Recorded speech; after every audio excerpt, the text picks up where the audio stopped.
악마와의 거래라고 들어보셨나요? 악마의 계약으로도 알려진 이 거래는 서양 문화에서 인기 있는 주제입니다. 요술에 대한 전통적인 기독교 해석을 기반으로 합니다. 악마와의 거래는 인간과 사탄 또는 다른 악마 사이에서 체결됩니다. 인간은 자신의 영혼을 악마의 무엇과 교환합니다. 악마가 사람들을 유혹하기 위해 사용하는 것은 일반적으로 젊음, 지식, 돈 또는 권력을 포함하여 다릅니다. 그러나 마귀를 섬기고 싶다는 이유만으로 마귀와 계약을 맺는 사람들도 있습니다. 많은 이야기에서 악마와의 거래에는 항상 큰 위험이 따릅니다. 언약의 서명자는 마귀가 준 시험 때문에 항상 자기 영혼으로 대가를 치러야 합니다. 이 땅에 사는 사람들의 영혼과 육체의 묘한 특별함을 차츰차츰 느끼십니까?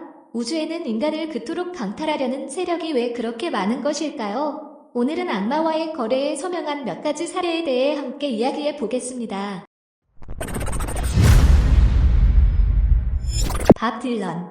안녕하세요 여러분. 밥 딜런이라는 이름에 대해 얼마나 인상을 받았는지 궁금합니다. 아마도 이곳의 60년대 브루의 명곡을 좋아하는 사람들은 이 사람을 아주 잘 알 것입니다. 그러나 밥 딜런은 미국에서 매우 유명한 인물이며 지난 50년 동안 특히 음악 산업과 세계 문화 전반에서 가장 영향력 있는 아티스트 중 한 명이라고 할 수 있습니다.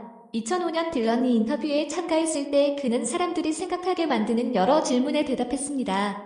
호스트가 밥 딜런에게 물었을 때 왜 50년에 걸친 경력을 가지고 있을 때 하지만 여전히 나가서 공연해야 합니까?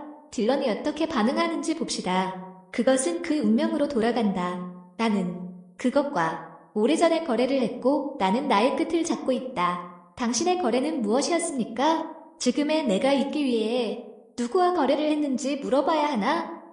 알잖아요. 사령관과 함께 이 지구에서 그리고 우리가 볼 수 없는 세계에서. 이 영상은 방송 후 큰 파장을 일으켰다. 딜런이 말하는 총사령관은 악마를 가리키는 말인가? 그가 악마와 거래를 했는지, 하지만 밥 딜런이 악마와 거래했다고 직접 말하지 않았기 때문에 회의적인 사람들도 있다. 그러나 그의 원래 말은 우리가 보지 못한 총사령관과 거래를 하기 위한 것이었다. 일반 사람들이 보지 못하는 총사령관은 반드시 마귀를 지칭하는 것이 아니라 신을 지칭하는 능력도 가지고 있다. 그러나 요점이 있다고 밥 딜런은 말합니다. 그는 총사령관을 상대하는데 신은 신이다. 하나님은 절대 인간과 거래하지 않으실 것입니다. 그러나 사람이 진실하고 기도할 때 하나님은 사람만 축복하시고 보호해 주십니다. 악마는 다릅니다. 악마가 여러 번 인간과 직접 거래한다는 전설이 많이 있습니다. 게다가 밥 딜런이 그렇게 신비한 말을 한 것은 이번이 한 번이 아닙니다. 2008년에 딜런은 심지어 그 해의 갈림길에 섰고 거래를 했다고 공개적으로 이야기했습니다. 마침내 그가 돌아왔을 때 그는 다른 사람들이 믿기 힘든 음악적 재능을 가지고 왔다. 그리고 지금의 남자로 변신했다. 개인 다큐멘터리에서 노 디렉션 홈은 밥 딜런의 전체 삶의 이야기를 다루고 있으며 그의 친구는 다음과 같이 말합니다. 딜런이 유명하기 전에는 그의 음악이 너무 평범해서 더 이상 평범할 수 없었습니다. 그러나 뉴욕에 온 지 불과 몇 달 만에 딜런의 음악적 재능은 갑자기 도약하여 친구들을 믿지 못하게 만들었습니다. 그의 친구 중 한 명은 이렇게 말했습니다. 그는 모습이 변한 것 같기도 하고 다른 사람으로 변한 것 같기도 하고 무언가가 그에게 붙은 듯 단호하게 말하기까지 했다. 그 이후로 딜런은 전설적인 삶을 시작했습니다. 밥 딜런은 총 12개의 그래미상, 1개의 오스카상, 1개의 골든 글로브상을 수상했습니다. 게다가 그는 음악가다. 2012년에도 버락 오바마 당시 미국 대통령은 밥 딜런에게 자유의 메달을 수여했습니다. 2016년 밥 딜런은 노벨 문학상도 수상했습니다. 딜런은 자신이 갑자기 락앤롤에서 포크로 전환한 이유를 다음과 같이 설명했습니다. 어쨌든 락앤롤과 함께 제공되는 것들은 나에게 충분하지 않습니다. 나는 민속 음악을 접해야만 실생활을 안다. 훨씬 더 심각한 장르입니다. 노래에는 더 초자연적이고 안정된 감정에 더 많은 실망, 더 많은 슬픔, 더 많은 영광, 더 많은 믿음이 포함되어 있습니다. 2020년 79세의 밥 딜런은 1963년 케네디 대통령 암살에 관해 자신이 작곡한 노래를 방금 발표했습니다. 곡의 길이는 17분으로 대부분 내용이 매우 기괴하다. 그들 중 한 사람은 다음과 같이 썼습니다. 그들이 그를 죽인 날 누군가가 나에게 아들아, 저 그리스도의 시대는 이제 막 시작되었을 뿐입니다. 저를 위해 미스티를 연주하고 저 늙은 악마의 달을 연주해주세요. 놀이, 어둠과 죽음이 올 때 올 것입니다. 종교에 대한 그의 견해에 대해 묻자 당신은 교회나 회당에 속해 있습니까? 밥 딜런은 웃으면서 이렇게 말했습니다. 포이즌 마인드의 교회. 물론 밥 딜런만이 악마와 거래한 것으로 알려진 유일한 사람은 아닙니다. 다음으로 악마와 계약을 맺은 또 다른 캐릭터에 대해 알아보겠습니다. 유령 선장 버나드 포커와 플라잉 더치맨의 배. 17세기의 버나드 포커는 세계에서 가장 빠른 선장이라고 할 수 있었습니다. 그 당시 네덜란드 제국은 세계 대부분의 대륙의 식민지를 가지고 있었기 때문에 큰 권력과 부를 소유했습니다. 특히 그 중 하나는 향료를 통제할 수 있는 권리입니다. 그 당시 향신료는 매우 귀했습니다. 당시 인도네시아에는 전 세계인이 열망하는 향기가 있었습니다. 그러나 문제는 네덜란드에서 인도네시아까지의 여정이 너무 멀고 1년이 걸린다는 것입니다. 그러나 그렇게 오랜 시간이 지나면 해적의 공격을 받을 위험이 분명히 증가하고 폭풍으로 인해 배가 침몰할 것입니다. 따라서 그 당시의 아로마 테라피는 매우 비쌌고 여행 시간을 단축할 수만 있다면 분명히 큰 이익을 얻을 수 있었습니다. 기적적으로 그 당시 인도네시아에서 네덜란드까지 화물을 운송하는데 항상 정확히 3개월이 걸리는 버나드 포커라는 선장이 있었습니다. 그는 어떻게 그렇게 할 수 있었습니까? 당시에는 수에즈 운하가 없었습니다. 즉, 버나드 대위는 유럽, 아프리카, 남아시아를 순회해야 했습니다. 오늘날의 현대 선박에게도 이것은 작은 여정이 아닙니다. 17세기에는 이것을 하는 것이 기본적으로 불가능했습니다. 200년이 지난 후에도 기술의 발달로 가장 빠른 상선이 도착하는 데는 4개월이 걸립니다. 그렇다면 200년 전 버나드 대위는 어떻게 했을까요? 다음과 같은 추측이 있습니다. 향료가 인도네시아에서 수입되지 않았을 수 있습니까? 그러나 아마도 선장은 네덜란드에서 더 가까운 곳에서 그 향신료의 위치를 찾았을 것입니다. 예를 들어 아프리카에서. 그래서 그는 다른 사람들보다 훨씬 빨리 가다. 하지만 향료를 이렇게 비싼 가격에 팔기 위해 배송 장소를 비밀로 했다. 그러나 이 추론은 빠르게 반증되었습니다. 1678년 선장이 네덜란드에서 인도네시아 총독에게 편지를 전달하는데 단 3개월 사이를 걸렸다는 분명한 사실이 있었습니다. 그래서 당시 버나드 포케 대위는 악마와 협정을 맺을 수밖에 없었다고 한다. 그는 악마에게 영혼을 파는 데 동의했고 악마는 그의 배를 개조하여 그를 세상에서 가장 빠른 선장으로 만들었습니다. 그러나 이것이 이야기의 끝이 아닙니다. 베르나르의 이야기를 바탕으로 그와 함께하는 플라잉 더치맨이라는 전설이 항상 있습니다. 전설에 따르면 버나드 포커 선장이 무역의 열매를 즐겼을 때 악마가 그의 몫을 차지하기 위해 왔습니다. 결국 악마는 버나드와 그의 배가 정박하는 것을 절대 허용하지 않고 최후의 심판의 날까지 희망봉 근처의 영해를 떠돌아다니며 항상 바람을 타고 항해해야 한다고 판결했습니다. 그리고 이 배는 영화 속 유령선의 원형이다. 인상적인 것은 이 배에서 유령 같은 빛을 발하는 것을 보았다고 하는 사람들이 많다는 것입니다. 또한 어떤 배가 인사를 부르면 이 유령선의 선원들이 육지에 사는 사람들에게 소식을 전하도록 요청한다고 합니다. 이미 오래전에 죽은 사람들. 바이올린 천재 니콜로 파가니니.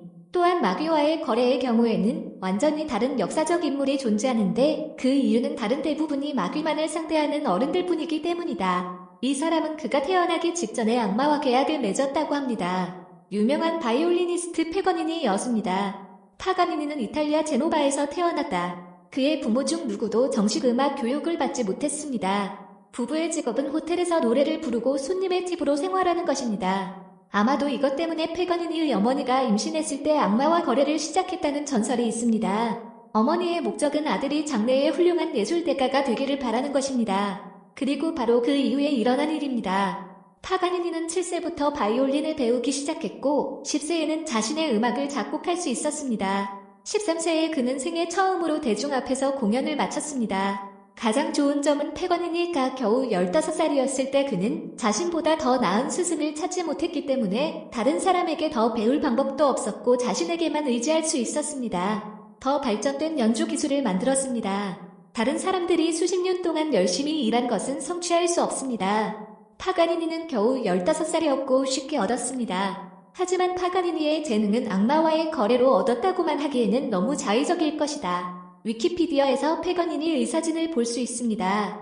아주 잘생긴 청년입니다. 그러나 사실 역사적 기록에 따르면 파가니니는 전혀 그렇지 않다. 설명에 따르면 파가니니가 공연을 했을 때 눈을 굴리는 모습이 매우 이상했다. 흔들리는 서, 길고 지저분한 머리, 매우 긴 손가락과 잘 손질된 손톱, 유령처럼 하얀 피부, 뺨은 눈에 띄게 움푹 패여있고 입술은 가늘며 몸은 항상 초라하고 키가 크고 가늘어 보입니다. 그는 항상 검은 턱시도를 입고 공연하는 악마의 아들처럼 보입니다. 또한 유령의 어두운 형태뿐만 아니라 파가니니의 연기는 마술을 부리는 듯한 매력이 있다. 사람들이 그의 공연을 보게 하면 종종 이상한 반응을 보입니다. 시청자들은 큰 소리로 울었을 뿐만 아니라 현장에서 기절하기도 했습니다. 흥미로운 점은 이러한 장면들이 몇 년이 지난 후에도 계속해서 마이클 잭슨의 연기를 재현하고 있다는 것입니다. 또한 마이클 잭슨이 악마와도 거래할 가능성이 높으며 그의 유령춤이 악마의 발자취라고 생각하는 사람들도 많이 있습니다. 마이클 잭슨의 노래 고스트와 스릴러를 감상하면 그의 가사의 유령을 느낄 수 있다. 마이클 잭슨과 패거니니는 차이점이 있습니다.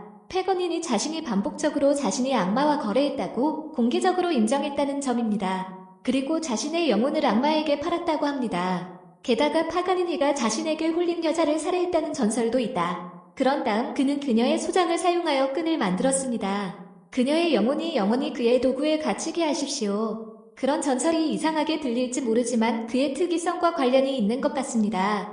그는 자신이 사용하는 유일한 바이올린을 대포라고 명명했습니다. 그가 왜 그런 이상한 이름을 지었는지 아무도 모릅니다. 게다가 서민의 바이올린 혀는 모두 다른 활로 되어 있다. 그러나 전설에 따르면 파가니니의 혀는 대게 같은 평면에 놓여 있습니다. 그래서 그는 한 번에 2개에서 3개의 현에서 소리를 낼 수 있고 초당 12개의 음표의 속도로 연주할 수 있습니다. 또 다른 극도로 이상한 점은 파가니니가 임종을 앞둔 목사를 추천했다는 점이다. 그리고 많은 사람들이 그와 악마의 관계를 확인하게 된 것은 이 사건이었다. 그는 악마에게 영혼을 팔았기 때문에 기본적으로 더 이상 목사가 필요하지 않았습니다.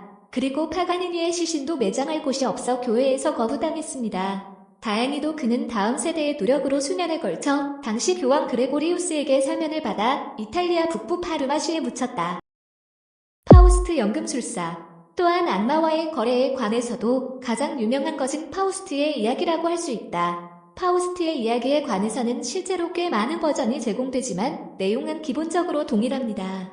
처음에 파우스트는 매우 유명한 학자였지만 그의 삶에서 그는 항상 기쁨 없이 혼란스러웠습니다. 그는 인생의 방향을 찾지 못했습니다. 그리고는 스스로 목숨을 끊을 생각을 하였다. 그러나 바로 그 순간 악마가 나타나 파우스트를 유혹하고 그와 계약을 맺었습니다. 악마는 파우스트의 모든 요구를 충족시킬 것입니다. 예를 들어 그가 더 많은 지식인을 얻거나 예쁜 여자를 유혹하도록 도와주고 그가 원하는 것은 무엇이든 하십시오. 하지만 그 대가를 치러야 합니다. 파우스트가 죽은 후 그의 영혼을 철저히 앗아간 것은 악마였습니다.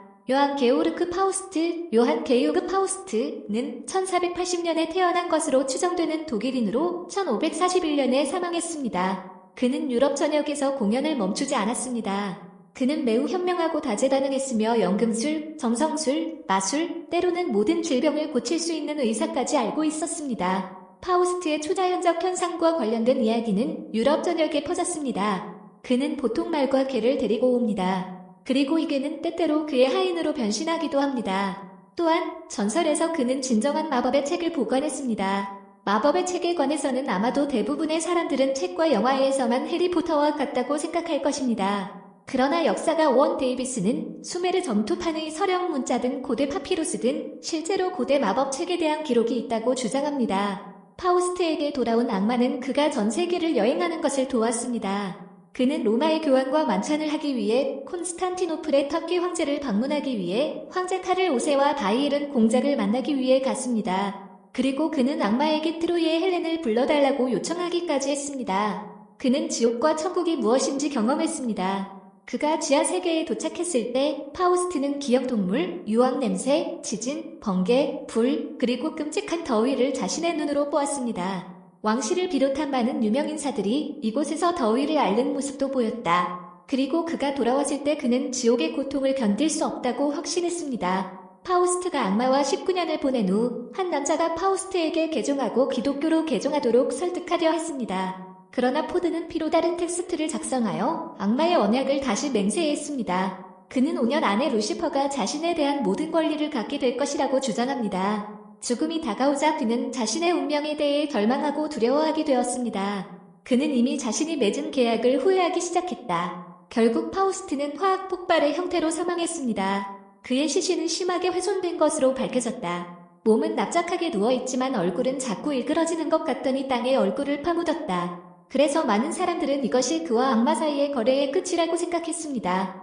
그의 영혼은 결국 악마의 지하 세계로 날아갔다. 이 말을 들으니 기분이 어떤지 모르겠어? 우리가 물리적 세계가 독특하다고 믿고 우리가 원하는 것을 얻기 위해 모든 것을 할 때, 예를 들어 돈, 명예, 향유 등이 있습니다. 그렇다면 죽음 이후의 세상은 어떤 모습일까요? 많은 종교에서 다음과 같이 언급했습니다. 신은 인간을 창조하고 그 안에 불멸의 영혼을 넣기 위해 자신의 형태를 기반으로 합니다. 마귀는 항상 하나님을 대적하기를 원합니다. 그래서 결국 악마가 그것을 얻기 위해 모든 것을 하게 만드는 인간의 영혼이 얼마나 중요한지, 지구인의 몸과 영혼이 모두 매우 특별하다고 생각하기 시작했습니까? 많은 힘을 보고 욕망하게 만듭니다. 이에 대해 어떻게 생각하세요? 아래에 댓글을 남겨주세요. 이 문제를 함께 논의합시다.